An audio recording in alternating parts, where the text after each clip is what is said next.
This is a recent eBay purchase that I've just made. It's a XL precision turning lathe, and it looks fairly small and compact. It's only 40 inches from side to side, but it's a very robust casting.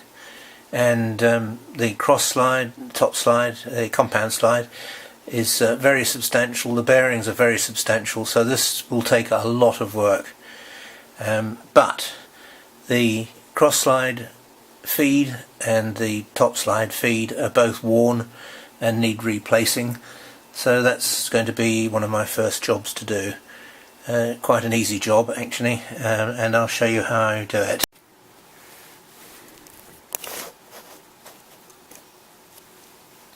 Right, these are the component parts of the top slide, which, as I said, is quite a substantial thing.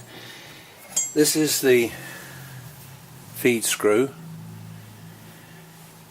If I can get that to focus in to just show it's square thread, but it is worn substantially, so it's quite a lot thinner at this point than it is at this point. It's, as I say, square thread, although at the end it almost looks like Acme because it's worn so much. And it runs in a very nice adjustable bronze bush stroke nut at the bottom underneath here. So if I take this out, this is quite a nice construction.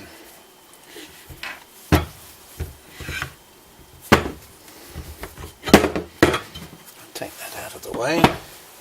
I'll just show the underneath of it.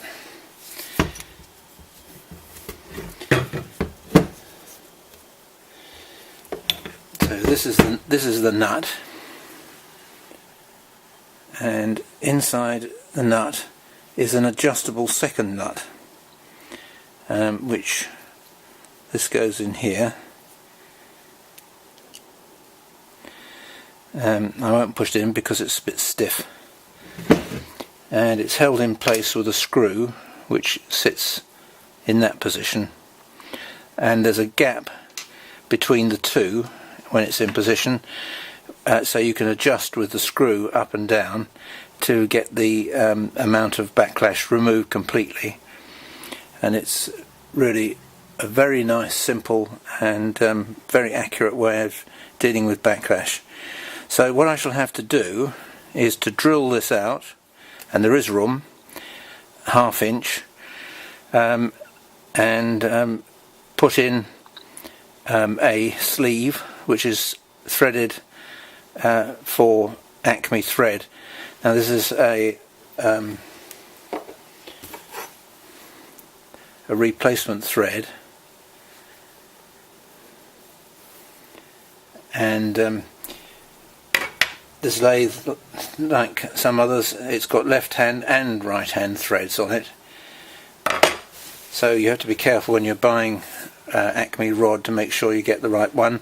They're 3/8 inch, and in the UK 3/8 inch Acme threads are not available that I can find anywhere, so I had to buy them from Roton Industries in the States, where they're very cheap, and it makes a very simple, easy way of renewing the feed screws. And I'll just give you an idea of the amount of slop that was in here.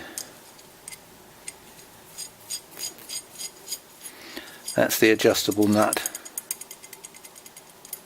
It's just hopeless. And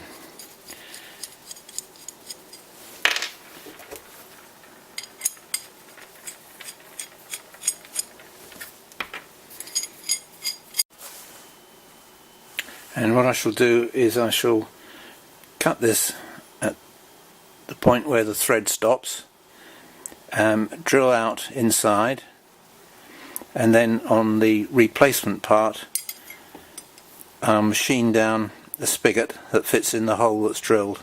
That saves me having to make any of this here, and it will ensure that it's all the right length and fits nicely. So a fairly straightforward job. I'll show some of the machining. And this nut is quite interesting actually. There's an oil point which sits There's an oiler sitting there in the top of there. It comes through underneath here, but whoever had owned this lathe before me had squirted grease in, combined with a whole lot of little tiny brass chips, and it was absolutely packed solid with gunk. And the same went for the slides along the top here. These were absolutely packed with brass chips. But it's not too bad. A bit of light scraping will probably make that nice and free. One interesting thing is the gib screws, which are pretty horrible looking things. They're well mangled. I've struggled to find what thread they were, and they turned out to be 2BA, which is reasonably unusual. Right, I've put the part that I've cut off from the screw into the lathe, and got it in the collet chuck, and I'm just going to face off the end of it, just drill in a centre drill into the end of it. It's not hard, or not hard enough that it's a problem to drill, but I will take it carefully because I don't want to snap off the centre drill.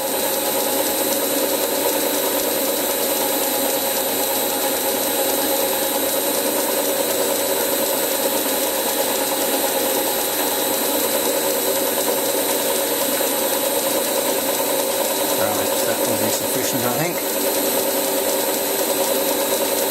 Now I shall drill into the end on the centre spot, a little wire on there, and there we go.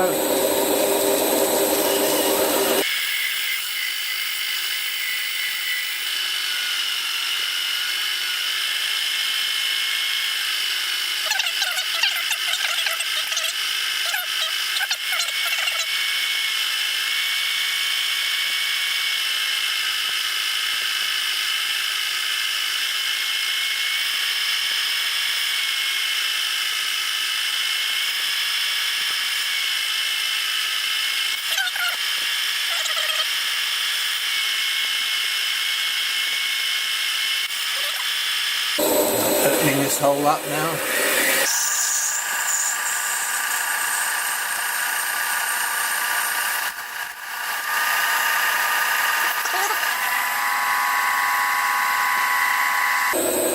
I've now mounted a tiny little boring bar into the lathe, and I can now just true this up to get it absolutely concentric as best I can. I just want to take a very slight skim off.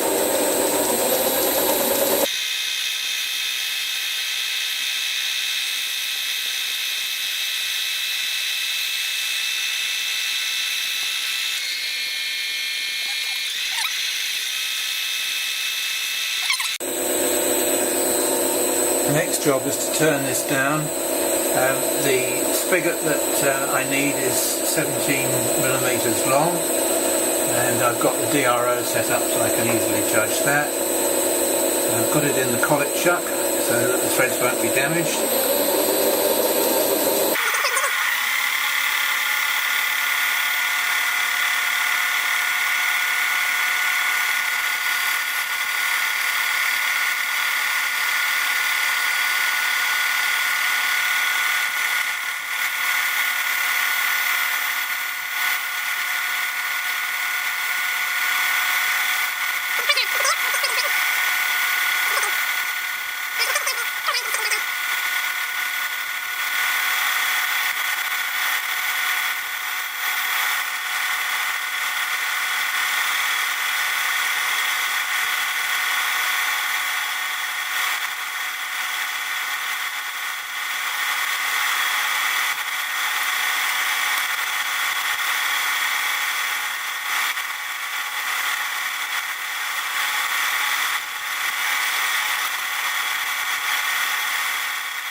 It's nearly down to core diameter. Just check what I'm at. 6.7.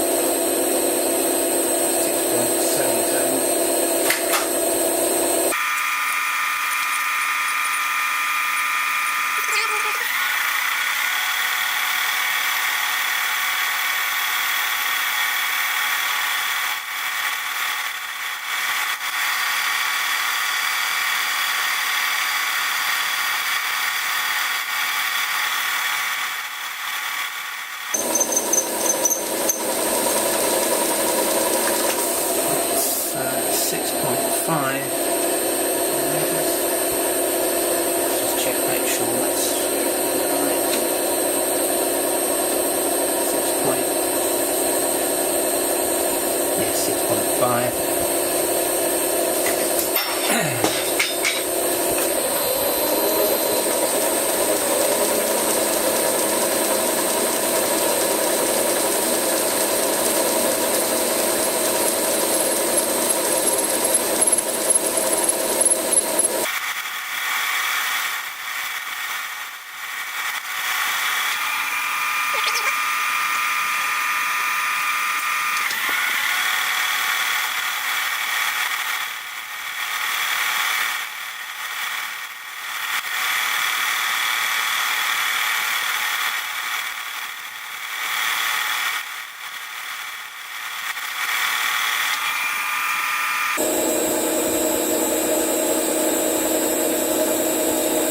What I shall do now is I'll put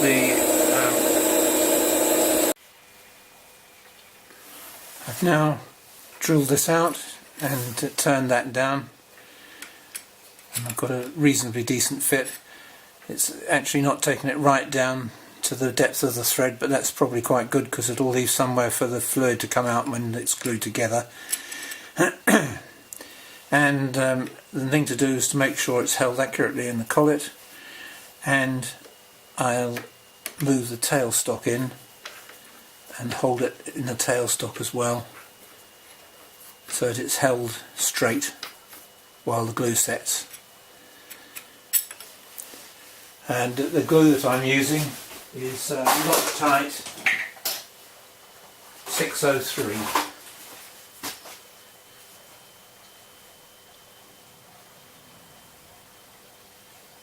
And Loctite 603, and that's incredibly strong. That will survive anything. Much better than using super glue or anything like that. And this expands as it dries and locks it in place forever until you heat it up. Any way of getting it apart.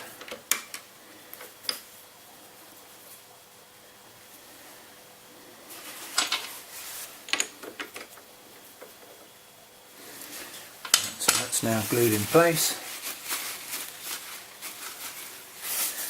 Wait for the glue to set. It doesn't take very long. Just a few minutes.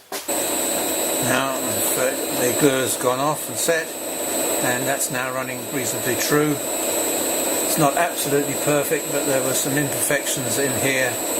Anyway, it wasn't brand new, but that certainly will do. This is the setup that I used to drill out the nut, and by careful alignment I managed to drill it out successfully, and it's nice and parallel through.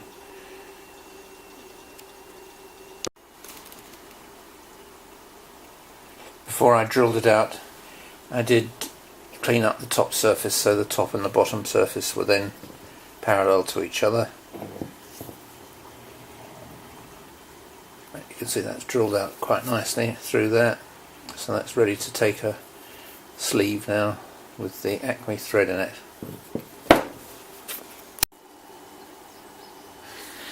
I've now tapped the hole in here. It's a bit of a struggle because this tap's very stiff. Unfortunately, it doesn't give a particularly good thread profile. It's not the same, quite the same as the profile of the thread on the pre-prepared rod, but I've got it in, and it's far enough in, I think, to be able to cut that off now. It's very, very stiff work doing this, and I found the only way to hold it securely was to hold it in the jaws of the vise rather than in the chuck. So I lined it up first in the lathe to get this accurate, cut a few threads until I couldn't really turn it very easily in the lathe, and then turn the rest in here.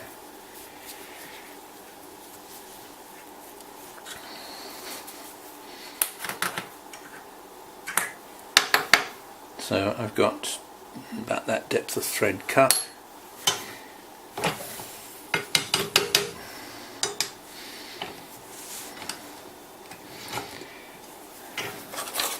And the black mark there is 40mm.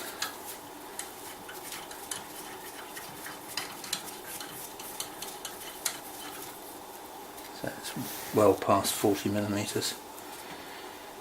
So I can cut this off here. It's a very deep hole to try and do an Acme thread, especially with a tap.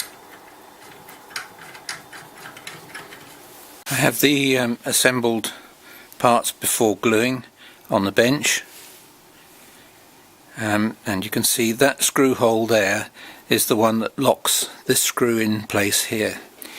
So I've yet to mill out for the head of that screw to adjust the anti-backlash nut. And if I take this out, you can see the gap between the two corresponds with the oiler feed on the side, on the top side of the nut. So all told, I think that's turned out probably better than I expected. So I'll put this into the mill now and mill out for the head.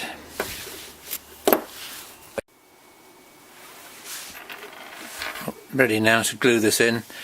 I've ummed and ahed a bit about how to do this, and I think what I'll do is I'll glue this piece in first.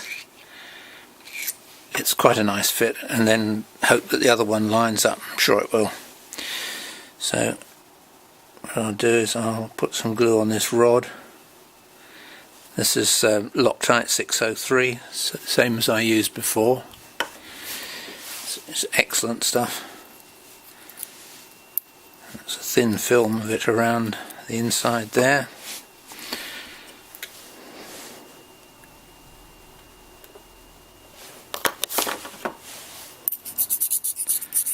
Thin film of it on there. It doesn't need very much, and it expands when it sets. And the only way you get it apart is by heating it up. And it lasts for years.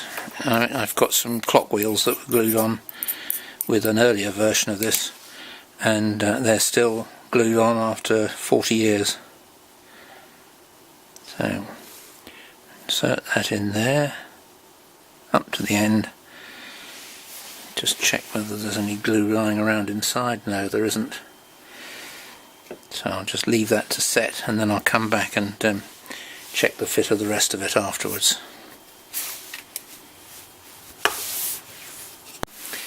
I've now assembled this just with a short length of studding, just to show how it works. So that has got at the moment no backlash in it at all. If I tighten the anti-backlash screw down in here, just a little turn like that, and it locks it completely. So it's going to need a little bit of a slackening off, and then this little screw goes into that threaded hole. There's a little bit of swarf in it, I think. Anyway, that goes in there and locks the position of this screw so that it won't move. But that's a really neat arrangement. Can't be many lathes that have that sort of anti-backlash arrangement that's adjustable, fully adjustable, and you just need to turn this down a fraction more if there is any backlash developing.